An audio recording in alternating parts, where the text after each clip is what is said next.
Oh gosh, from our studios in Los Angeles and Tampa, this is Green Tech Theme Park in 30, where we cover the top theme park news from each week and discuss why it matters to you. This week is going to be epic because we got a lot of announcements from Epic Universe. Oh, Actually, wow. That so sounded like something I would have said. It's going to be epic.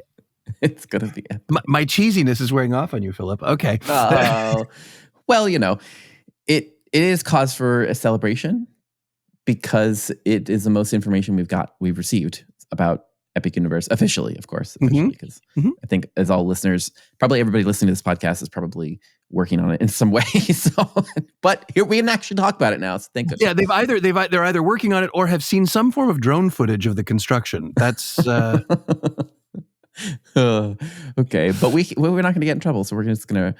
So I'm going to report on what's been talked about.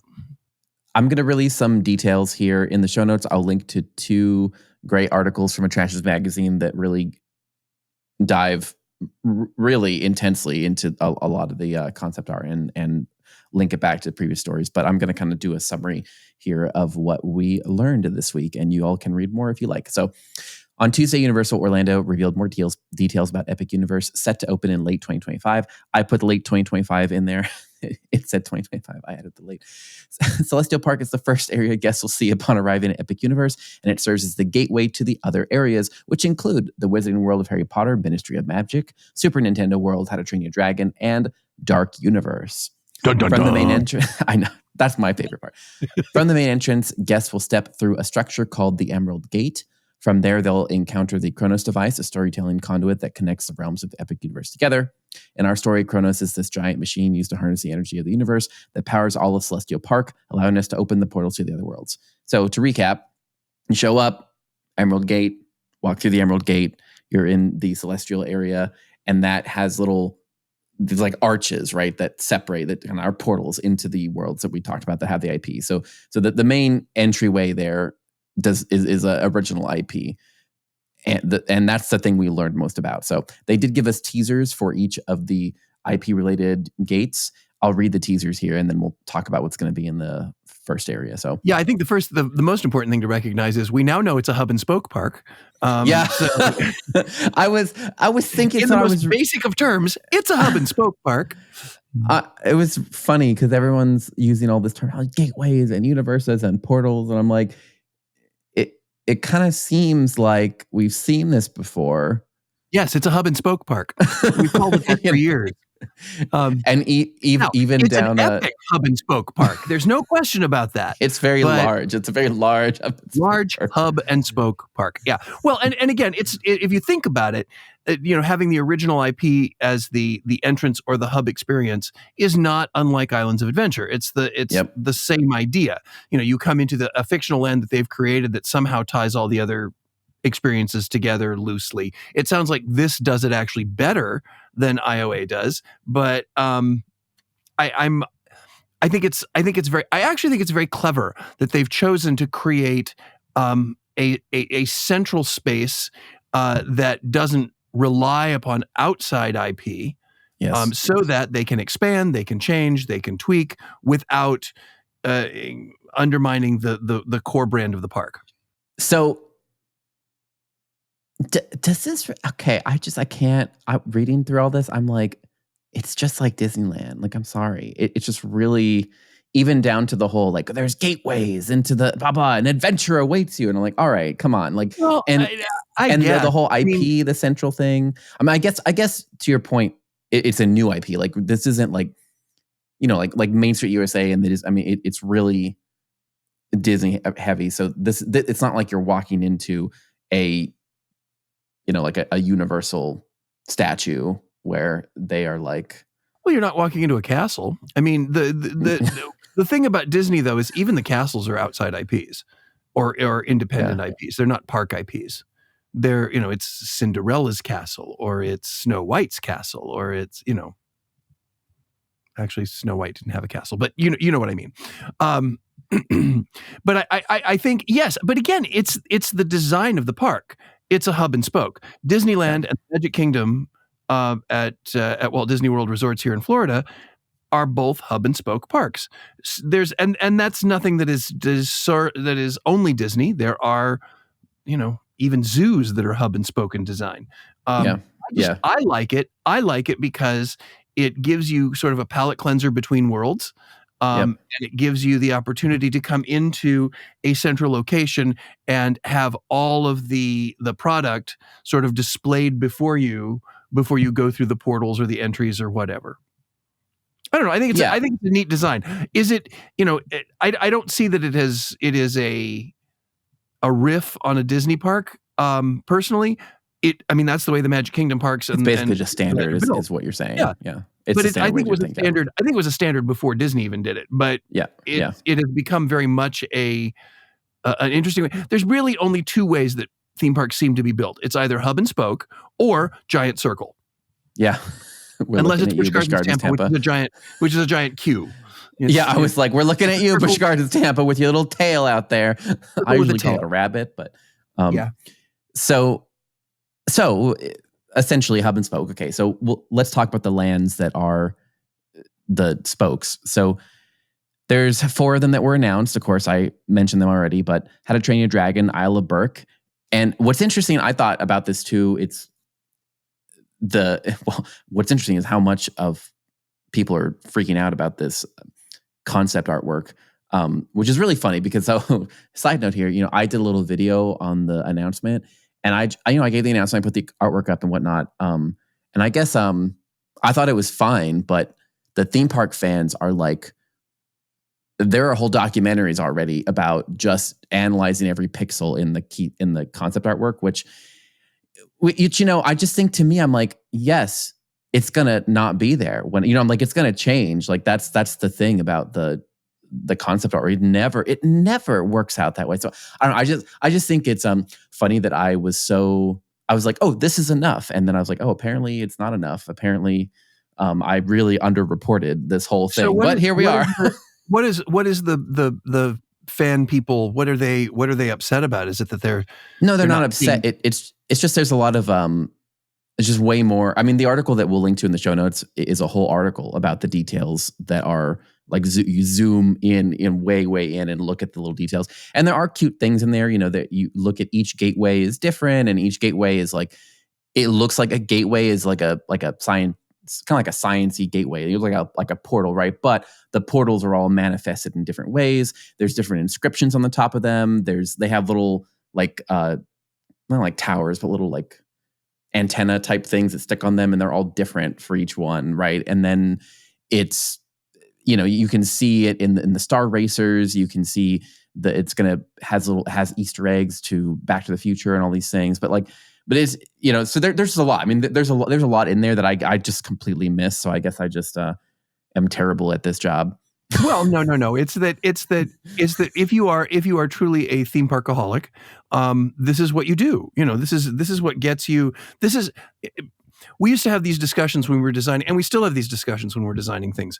It's who will ever notice that? And my response is always, the people who will notice it are the ones who will talk about it. They will be the sneezers who will spread the virus of the park. So, they're the ones who will say, "Hey, did you know that there is an XYZ reference to ABC here?" And there, so, I think that level of detail is great, and I think that the enthusiasm is great. But I think you're right, Philip. I just be careful that you don't get, if you are one of those fan people, be careful that you don't get too locked into concept art, because by its design, by its name alone, it's a concept. It's not a build to diagram. So, So with that being said, though, I do think that the portal inscriptions are going to stay, because stuff like that generally, it's just words. So generally does not change too much when you get to the final. It's more like the antenna and the details and the lightning and those things are going to change, because they're going to realize that you can't light the lightning in that way, or they're going to have forgotten to run power. NDAs. That would never happen. That would never happen in any theme park in the world. Lordy. So How to Train Your Dragon, Isle of Berk. The portal says, "We, my friends, have dragons." And the description is, guests will take to the skies and soar with dragons as they explore the colorful Viking village at the heart of Berk, where they can take part in the wild boat battles, feast like a Viking, and more. So, attraction. attraction and restaurant. Yeah. So That's it's what I funny. read. I mean, yeah, it sounds great. So what's funny about this one is I would not have been excited about this realm until I went to Motion Gate in Dubai. Yep. And I've been there too. Yeah, it's excellent. in the DreamWorks building, when you go into Burke, it is the Isle of Burke. It is probably one of my favorite dark ride / coaster style attractions I've ever done. And there's just such a charm to the whole area. So to take that and blow it and expand it. Sorry, I'm comparing. I realize I'm comparing a Warner Brother, I'm comparing kind of apples to oranges here. But I enjoyed the movies; they were fine. I enjoy the brand. I enjoy the IP. I think it's fun. But if they if they can build upon what they accomplished at Motion Gate and do it outdoors, that's going to really be something special. Yep. I agree. I also think, there's more of this, I feel like in Europe, of the whole Viking and that kind of thing. But I think in the US, we don't have as many that are really in that vein of fantasy and what, and it's very, it's very different from pirates. It's like, it is a fun, unique realm. So I'm excited. So, okay, the Wizarding World of Harry Potter, Ministry of Magic. The portal says, "For in dreams we enter a world that is entirely our own. Guests will discover a different era of the Wizarding World in an all-new land that blends the 1920s Wizarding Paris from Warner Brothers' Fantastic Beasts films with the iconic British Ministry of Magic from the Harry Potter series." And the little antenna, the topper for this, is the Elder Wand. So it's like sitting above the portal as you enter in. Yeah, this is smart because of, again, we talk about the aging IPs. They have a lot more control over the newer movies and those areas to pull from for this. So it's at least smart. I think the Fantastic Beasts, when I saw this, I was like, I'm excited to see it, but I'm wondering if people who have not experienced Hogwarts or Diagon Alley will feel somehow cheated. Maybe not, because it's with younger audiences who who saw Fantastic Beasts first run. That was their first exposure to the Wizarding World of Harry Potter. That may be exactly what they're trying to go for. Mm-hmm. I'm excited to see it. It sounds beautiful. I'm a little confused as to how they're going to combine the British Ministry of Magic in the 1920s Paris. It sounds a little wonky, but the nice thing is, because of that central icon concept of, bending time and space, you can pretty much do anything. So, and it's magic. It's wild to me to think that the younger generation now, the people that would start going to theme parks, would almost view the prequels as the originals, right? Because the younger kids, it's like you said, the things they're seeing in theaters are to them it's their first thing, but it's technically a prequel, but to them it's not like really a prequel. So that's just wild because the Harry Potter brand is so old. Goodness. Yes, and so am I. Right. And speaking of old, you didn't have to agree quite so quickly, Philip. I'm just saying. All right, moving on. I was going to say, speaking of old, Dark Universe, right? Here's your favorite. This is my favorite, Dark Universe. The portal says it's alive, which I feel like that's fine. It's whatever. Guests encounter everything from the experiments of Dr. Victoria Frankenstein to the shadowy landscape where monsters roam in a world of myth and mystery. So pretty vague. Did you say Frankenstein? I think I did. It's Frankenstein. Well, sorry. Oh, okay, good. So I don't know what's interesting. It's just this is very difficult because I think that a lot of us are working on this area. So it's like we kind of know what the vision is, but we can't talk about it because it's not been announced. So based off of literally just these sentences and the pictures, I'm going to say what's interesting is that they're making a new character to represent this land. So they have all of these characters that are legacy characters, but they've decided to center the land around Victoria Frankenstein, which is so they're inventing a character to kind of to be the icon of this area, which is an interesting move. I kind of want to get Scott's thoughts on it because I can't talk about anything else because I don't want to. So again, in full transparency, I am not involved in. Oh, really? Oh, well, there you go. I'm not involved in this project at all at the moment. And that's not to say that it won't happen in the future, but at the moment, I am completely uninvolved. And so I think the idea of using a contemporary character or a brand new character to tie together the existing IPs that, because this is actually one of the few that that Universal actually owns, and they're not leasing from somebody else. So I think if it were me, on paper, it looks like a very wise choice. On paper, it looks like let's create something that is contemporary to make these characters that have been around even longer than me seem fresh and new. And it sounds like Victoria will sort of act as a conduit from the past to the present, and to make it so that these characters that parents and grandparents know and love or know and fear will have a relevance to younger folks as well. I love the fact that the character is female. I think that is really exciting.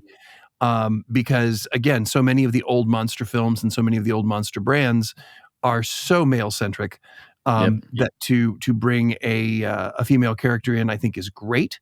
And a female character that's not the bride of something, I think that's really cool. I will say that, I think that I think part of the reason that this particular portal is of such interest to people, because again, between my haunt fans and haunt friends, they've all been super jazzed about this. But this is a major theme park installation, and Universal has beat Disney from doing a villains area. There's been talk for so many years about Disney doing a Disney villains area, and how much that would be popular with a huge demographic, a huge group of their guests. Universal's doing it. So, well, not Disney villains, obviously, but they are doing an area that is completely dark and creepy. And I think it's going to fly. And I think for those of you who are listening who are part of the haunted attractions industry, I think this is just another step in making haunts viable year round. I love that through line about how Universal is trying to, maybe not trying, like deliberately outmaneuvering, but basically they're putting a big stake in the horror genre, basically, where they're like, we're bringing horror to the physical reality. And being in LA, we have horror events here year round. We even have pop-up experiences, like, whenever the movie comes out, there's always a month-long pop-up experience. There's a Squid Game thing right now happening. I mean, it happens all the time here. And I was just at CreepyCon this last weekend, which is a new convention in the Inland Empire. And it literally, I think it's 2 or 3 years old, and it has already sold out every day at capacity. Wow. That's great. To fill the entire convention center, which is bananas. I mean, it's a type of expansion where they're like having staffing problems because they can't staff up their team, even with hiring people to handle that many people, because it's grown so quickly, so rapidly. And if you look at the timeline, it's going to be, this opens next year, and then after that, you're going to have the year-round horror in Vegas, and then you're going to have, so I mean, Universal's, they're really sticking it to that year-round horror. And let me look at the numbers we talked about the numbers for Horror Nights. I mean, I think all the indicators are there. It's just a little surprising that we haven't seen other people. Well, let me take that back. It's not very surprising. I was just talking with someone about this last night, actually, ironically or not, someone who also does a horror convention, like a mini horror convention. And they were, we were talking about numbers. I was trying to put it in perspective. I was trying to make it to say that there are 3.5 billion gamers, 3.5 billion gamers, people that have online gaming accounts that actively game. That's like active users of gamers, 3.5 billion, which should shock everybody listening. When you realize that all of Netflix is 260 million. So when we're sitting here saying Stranger Things is so popular. Wednesday was so popular. Oh my gosh. Right. Now multiply that by 13, and that are the amount of people that are interested in the gaming IP. So with that all in perspective, right? It's like horror as a genre is still not nearly as large as like, you would get with Five Nights at Freddy's, for example, which has the gaming, and The Last of Us, which was a game. I mean, but I think even there you see Universal trying to capture both of those things. They're like, well, let's kind of use horror become the brand of horror, and use that then to leverage these larger markets through that kind of niche. Well, and when I attended Gen Con this past year, I think it was last year, I had a smack in the face, eye-opening moment when I found out that in the city of Indianapolis there is only one event that generates more tourism and more revenue for the city of Indianapolis than Gen Con, and that is the Indy 500. So it is a behemoth, and I will say from my experience just at that convention, because I'm not a gamer, so I'm a bad resource, but just from an outsider's perspective, the overlap between horror and gaming is very heavy. Very, very heavy. And it's horror / sci-fi. If you include sci-fi in there, that's about, I would guesstimate, 40 to 50% of games are either horror or sci-fi themed, or fantasy. It's got the fantasy side in there too. But yeah, I think you're absolutely right. I think this is a gateway drug to tie into the gamers market. And as you've pointed out, that is a very large and lucrative market. So yeah. Well, and exactly, speaking of the gaming market, Super Nintendo World, right? Super Nintendo World is the last area that was announced. Now, I will say Super Nintendo World, right, has broken records. We've talked about how on all the earnings call, they talk about how that has really contributed. But I will say it is a game. It's not, I think, what we think of when we think about contemporary gamers. Again, we think about the Fortnite, we think about League of Legends, we think about Five Nights at Freddy's, we think about The Last of Us, we think about these games people and the streaming market, we think of all the kind of that. But it just shows you how even something that is like nostalgic to those gamers, how like even adjacent to that, how popular it is. And of course, Super Nintendo World, the portal says, here we go. And guests will experience a new way to play, from challenging Bowser on the Mario Kart ride to adventuring through Donkey Kong Country and so much more. So basically just they're taking what they've already done and just putting it there, which is fine. They can do that. And you know what? It's going to be popular. It probably will be the most popular area here. That's the thing. I was even talking to this person. I was like, you know what?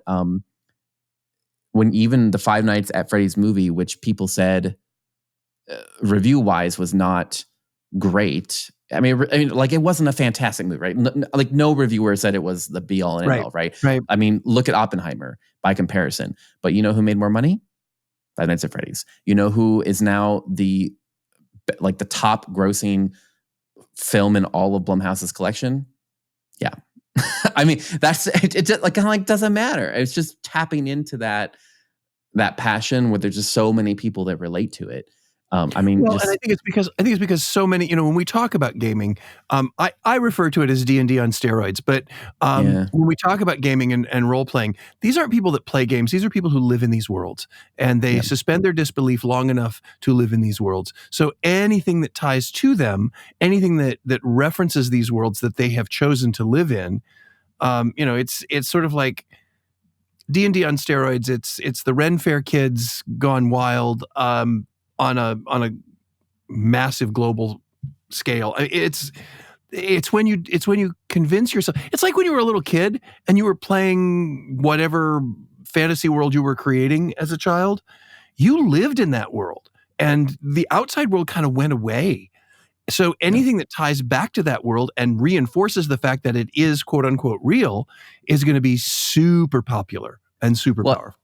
And what, Scott, you say all the time, I think the big component of that is that you have the agency to impact the consequences of your character, right? Like, you have a role and you have agency. And that is like, I mean, everyone's like, oh, immersive entertainment, blah, blah, blah. I mean, like, games are the original immersive entertainment. I don't know why we're all over here pretending like it's a new thing. I'm like, have y'all ever played D&D? Because let me tell you, that is literally about as immersive as you can get. Yeah, there's new technology to help make it more whiz-bangy, but it's pretty much the same thing. So those are the portals, and we already talked about how the main place you're going to get to is the hub, which is going to be the Celestial Park. And so the press release says, with acres of rolling gardens, chasing waterways, and strolling pathways, Celestial Park puts the park back in theme park. I just thought that was hilarious. And there's going to be 3 attractions. They already have information out about them. Starfall Racers, which is a dual coaster reaching speeds of 62 miles per hour at a maximum height of 133 feet. There's Constellation Carousel, which is a carousel. And there's Astronomica, a water play area. Don't tell me, is it constellation themed? I don't know. Well, there you go. It's there's also 2 full service restaurants. There's Atlantic, a surf and turf restaurant, and the Blue Dragon Pan Asian restaurant. So yes, what's interesting to me about this area is it's so. I guess we'll see. I mean, they have a lot of concept art about this, and you can see. I think what'll be interesting to see is how much green space there is, because we've talked about this also on the show. But there's something to be said for giving a space for people to hang out and gather, and to just exist.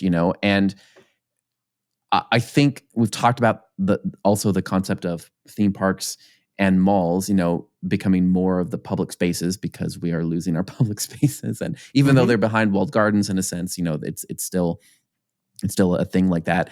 And it reminds me a lot of the parks in Asia, which do this. They have just huge green spaces in their hubs, and people sit on the grass and literally just hang out. They have picnics, they just chill, right? And that's I'm very interested to see how much of that will carry through the final product, to see how much of it will be a chill space, because weren't we just talking about how there's not enough covered shade, relax areas for the amount of heat that Orlando is seeing, especially at Disney and Magic Kingdom. Like, it is not a fun place there's just too much concrete. There's not enough shade. There's no water.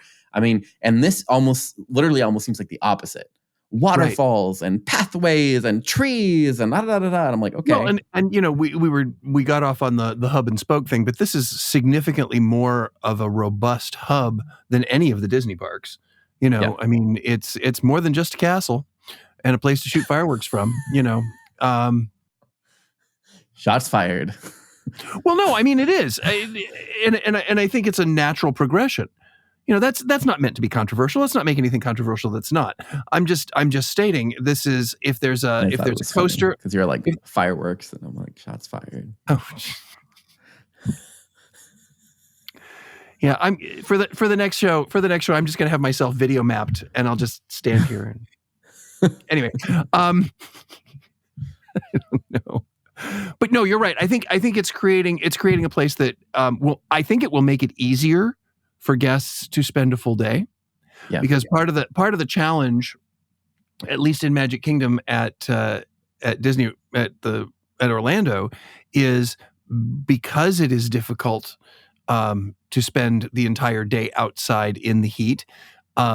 Guests will go back to the hotel and then come back to the park, or but if they have that, even the water play area, which I think is really smart, that seems to me like a design to keep people cool during the hottest days of summer. So it's a wise choice. I mean, it's clear that they're looking at, they're reading the same articles we're reading. They're looking at, and have for years, they're looking at the blame being set upon their lower attendance because of hot weather. So what do? We include a way to cool people off. So that just makes a whole lot of sense. Yeah, I think we'll see about in the execution, but I think that would be such an interesting, like almost like a plot twist kind of a thing for the market, where you're like, oh well, because really, aside from the water parks, I mean, and even here in LA, it's not as bad, but I mean, there's just not Yeah, it's like people have.